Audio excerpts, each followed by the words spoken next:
सभी प्रिय भाई बहनों को जय मसीह की। इसहाक के जन्म की प्रतिज्ञा। उत्पत्ति अध्याय 18। अब्राहम मरमे के बांझ वृक्षों के बीच कड़ी धूप के समय तंबू के द्वार पर बैठा हुआ था। तब यहोवा ने उसे दर्शन दिया। उसने आँख उठाकर दृष्टि की तो क्या देखा कि 3 पुरुष उसके सामने खड़े हैं। जब उसने उन्हें देखा तब वह उनसे भेंट करने के लिए तंबू के द्वार से दौड़ा और भूमि पर गिरकर दंडवत की और कहने लगा, हे प्रभु, यदि मुझ पर तेरी अनुग्रह की दृष्टि है तो मैं विनती करता हूँ कि अपने दास के पास से चले न जाना। मैं थोड़ा सा जल लाता हूँ और आप अपने पाँव धोकर इस वृक्ष के नीचे विश्राम करें। फिर मैं एक टुकड़ा रोटी ले आऊँ और उससे आप अपने अपने जीव को तृप्त करें। तब उसके पश्चात आगे बढ़े, क्योंकि आप अपने दास के पास इसीलिए पधारे हैं। उन्होंने कहा, जैसा तू कहता है वैसा ही कर। तब अब्राहम तुरंत तंबू में सारा के पास गया और कहा, 3 सा मैदा जल्दी से गूँथ और फुलके बना।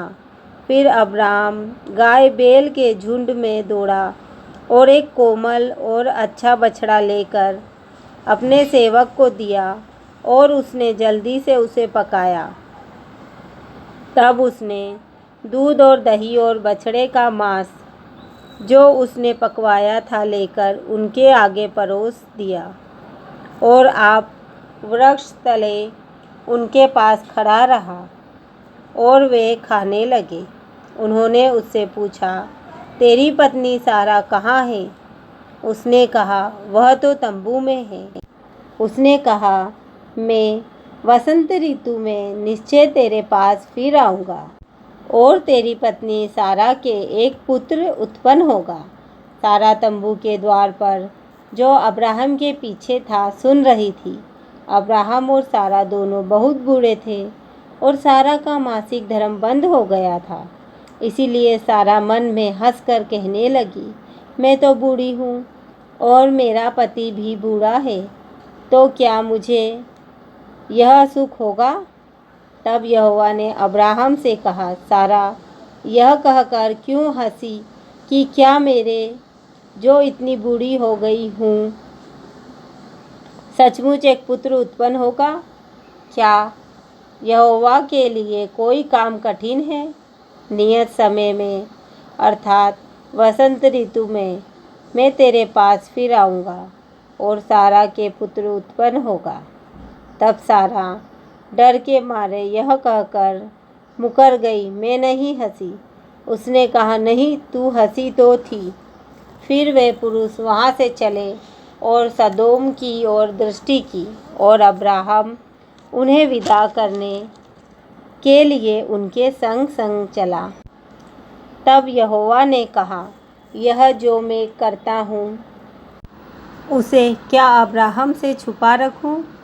अब्राहम से तो निश्चय एक बड़ी और सामर्थी जाति उपजेगी और पृथ्वी की सारी जातियाँ उसके द्वारा आशीष पाएगी, क्योंकि मैं जानता हूँ कि वह अपने पुत्रों और परिवार को जो उसके पीछे रह जाएंगे आज्ञा देगा कि वे यहोवा के मार्ग में अटल बने रहें और धर्म और न्याय करते रहें, ताकि जो कुछ यहोवा ने अब्राहम के विषय में कहा है उसे पूरा करें।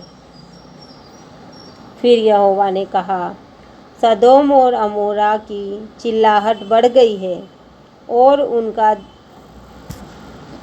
पाप बहुत भारी हो गया है। इसीलिए मैं कर देखूंगा कि उसकी जैसी चिल्लाहट मेरे कान तक पहुंची है। उन्होंने ठीक वैसा ही काम किया है कि नहीं, और ना किया हो तो मैं उससे जान लूँगा।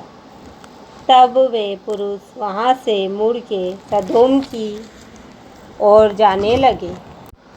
पर अब्राहम यहोवा के आगे खड़ा रह गया। तब अब्राहम उसके समीप जाकर कहने लगा, क्या तू सचमुच दुष्ट के संग धर्मी का भी नाश करेगा?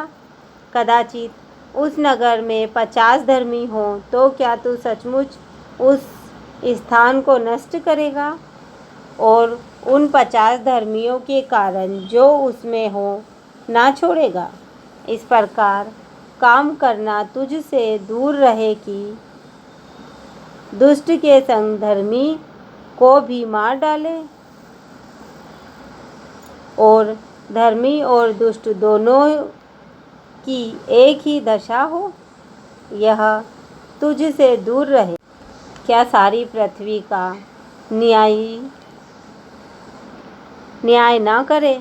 यहोवा ने कहा, यदि मुझे सदोम में 50 धर्मी मिले तो उनके कारण उस सारे स्थान को छोड़ूंगा। फिर अब्राहम ने कहा, हे प्रभु सुन, मैं तो मिट्टी और राख हूँ, तो भी मैंने इतनी ढिठाई की कि तुझसे बातें करूँ। कदाचित उन 50 धर्मियों में 5 घट जाएं तो क्या तू 5 ही के घटने के कारण उस सारे नगर का नाश करेगा? उसने कहा, यदि मुझे उसमें 45 भी मिले तो भी उसका नाश ना करूँगा। फिर उसने उससे यह भी कहा, कदाचित वहाँ 40 मिले। उसने कहा, तो मैं 40 के कारण भी ऐसा ना करूँगा। फिर उसने कहा, हे प्रभु, क्रोध ना कर, तो मैं कुछ और कहूँ? कदाचित वहाँ 30 मिले। उसने कहा, यदि मुझे वहाँ 30 भी मिले तो भी ऐसा ना करूँगा। फिर उसने कहा, हे प्रभु सुन, मैंने इतनी ढिठाई तो की है कि तुझसे बातें करूँ। कदाचित उसमें 20 मिले। उसने कहा, मैं 20 के कारण भी उसका नाश ना करूँगा। फिर उसने कहा, हे प्रभु, क्रोध ना कर, मैं एक ही बार और कहूँगा। कदाचित उसमें 10 मिले। उसने कहा, तो मैं 10 के कारण भी उसका नाश ना करूँगा।